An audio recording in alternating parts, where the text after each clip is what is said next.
একঘেয়েমি কোনো খাবারই খেতে ভালো লাগে না, তেমনি সকালে প্রতিদিন রুটি পরোটাও বানাতে ভালো লাগে না। খুবই সহজভাবে টিফিন রেসিপিটি তুলে ধরেছি। সম্পূর্ণ বেলাবেলি ঝামেলা ছাড়া হাতে যদি 10 মিনিট সময় থাকে এই টিফিনটি তৈরি করে নিতে পারবেন। বাচ্চাদেরও যেমন পছন্দ হবে, তেমনি বাসায় যদি মুরব্বি থাকে তাদেরও কিন্তু খেতে অনেক বেশি ভালো লাগবে। টিফিন তৈরি করার জন্য এখানে আমি 1 কাপ পরিমাণ চালের গুঁড়ো নিয়েছি, 1 কাপ পরিমাণ আটা দিয়ে দিচ্ছি। আজকে টিফিনে আমি আটা এবং চালের গুঁড়ো দিয়েই তৈরি করব। এখানে আপনারা চাইলে শুধু আটা দিয়েও তৈরি করে নিতে পারেন, আবার চাইলে এখানে আটা এবং চালের গুঁড়ো সমানভাবে দিয়েও এই টিফিনটি তৈরি করে নিতে পারেন। তবে আটা চালের গুঁড়ো দিয়ে যদি এই টিফিনটি তৈরি করা হয় খেতে দারুণ হয়। এভাবে একবার তৈরি করে দেখতে পারেন। তাই এখানে আমি স্বাদ মতন লবণ দিয়েছি, চায়ের চামচের 1 চামচ পরিমাণ চিনি দিয়েছি, আর দিয়ে দিচ্ছি এখানে কুসুম গরম পানি। কারণ এখানে যেহেতু চালের গুঁড়ো আছে, গরম পানিটা দিতে হবে।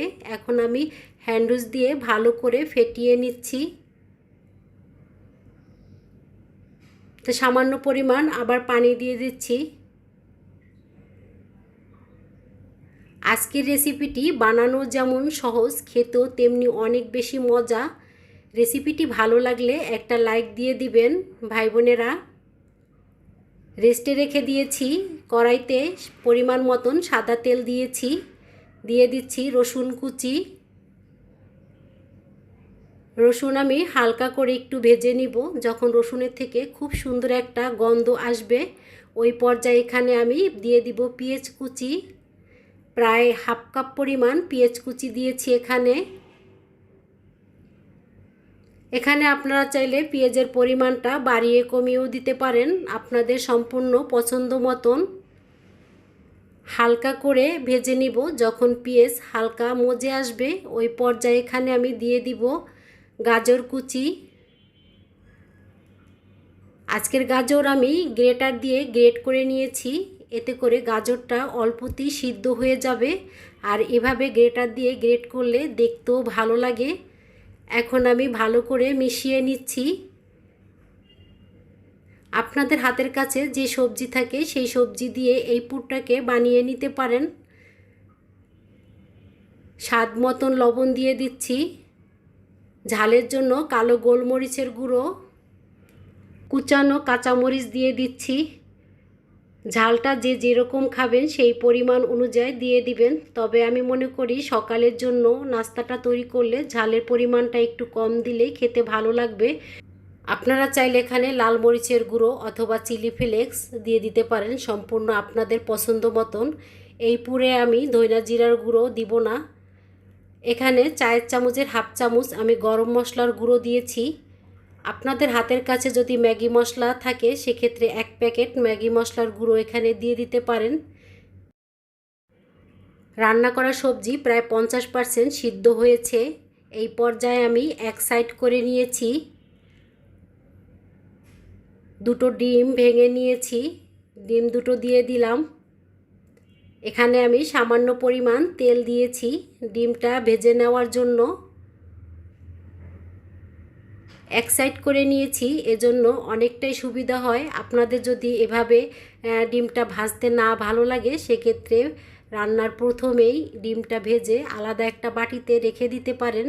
তবে আমি খুবই ঝটপটভাবে রান্না করছি, সেজন্য আর আলাদা করে নিলাম না, এভাবেই ডিম ভেজে নিয়েছি। আর এখন আমি সবজির পুরের সাথে ডিমটা ভালো করে মিশিয়ে নিচ্ছি। এখানে আমি ডিম দিয়েছি, আপনারা চাইলে এখানে চিকেনও দিতে পারেন, আবার ডিম বা চিকেন ছাড়াও এই সবজির পুরটা রান্না করে নিতে পারেন।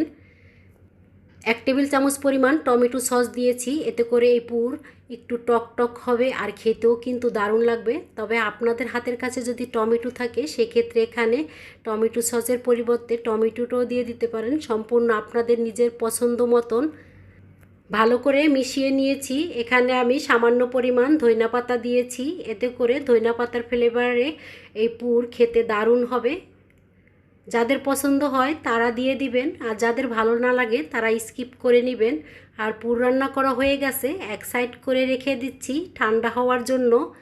আর রেস্টে রাখার ব্যাটার আগের থেকে কিন্তু অনেকটাই ঘন হয়েছে, তা উপর থেকে একটু পানি জমেছে। এখন আমি ভালো করে নেড়েচেড়ে মিশিয়ে নিচ্ছি। ব্যাটারের ঘনত্বটা দেখে বুঝে নেবেন আমি কীরকম রেখেছি। ফ্রাই প্যানে আমি ব্রাশ দিয়ে হালকা করে তেল লাগিয়ে নিয়েছি।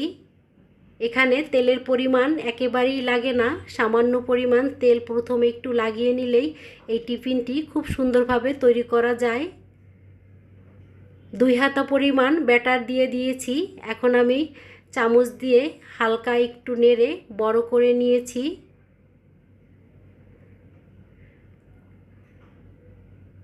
প্রায় 30 থেকে 40 সেকেন্ডের মতন রেখে দিলেই দেখা যাবে এই টিফিনটি উপরের সাইডে খুব সুন্দরভাবে হয়ে যাবে। এখন আমি উপর দিয়ে ডিমের পুর দিয়ে দিচ্ছি। তার পরিমাণ মতন পুর দিয়ে দিচ্ছি এক সাইড করে। এই পর্যায়ে চুলার আঁচ আমি মিডিয়াম থেকে একটু লোতে রেখে দিয়েছি। তা এক সাইড থেকে ধরে এভাবে পুরের উপরে অপর সাইডে রুটিটা দিয়ে দিয়েছি। হালকা নেড়ে চেড়ে দোনোটা সাইড একটু উল্টিয়ে পাল্টিয়ে ভেজে নিয়েছি। এখন আমি প্লেটে তুলে নিচ্ছি। তা এই সেমভাবেই এখানে আমি 2 হাতা পরিমাণ ব্যাটার দিয়ে দিচ্ছি। টিফিন রেসিপিটি তৈরি করা কতটা সহজ রেসিপিটি দেখেই বুঝে নিয়েছেন। যে সকল ভাই বোনেরা ভিডিওটা দেখতে দেখতে এই পর্যায়ে চলে আসছেন তাদেরকে জানাই অনেক অনেক ধন্যবাদ। ভাই বোনেরা একটা লাইক দিয়ে যদি না থাকেন প্লিজ একটা লাইক দিয়ে দিবেন। আর এভাবেই নিত্য নতুন রেসিপি দেখার জন্য চ্যানেলটি সাবস্ক্রাইব করে চ্যানেলের পাশেই থেকে যেতে পারেন। তাই দেখতেই পাচ্ছেন আরেকটা আমি ভেজে নিয়েছি আর খুব সুন্দরভাবে উল্টিয়েও নিয়েছি। এখন আমি প্লেটে তুলে নিচ্ছি। তাই সেমভাবে আমি সব নাস্তাগুলো তৈরি করে নিয়েছি। যে সকল ভাই বোনেরা ফুল ভিডিওর সাথে ছিলেন তাদেরকে জানাই অনেক অনেক ধন্যবাদ। আর এভাবে নিত্য নতুন রেসিপি দেখার জন্য চ্যানেলটি সাবস্ক্রাইব করে চ্যানেলের পাশেই থেকে যেতে পারেন। আজকের মতন এই পর্যন্ত, আবার দেখা হবে নতুন একটা রেসিপিতে। সে পর্যন্ত আল্লাহ হাফেজ, আসসালামু আলাইকুম।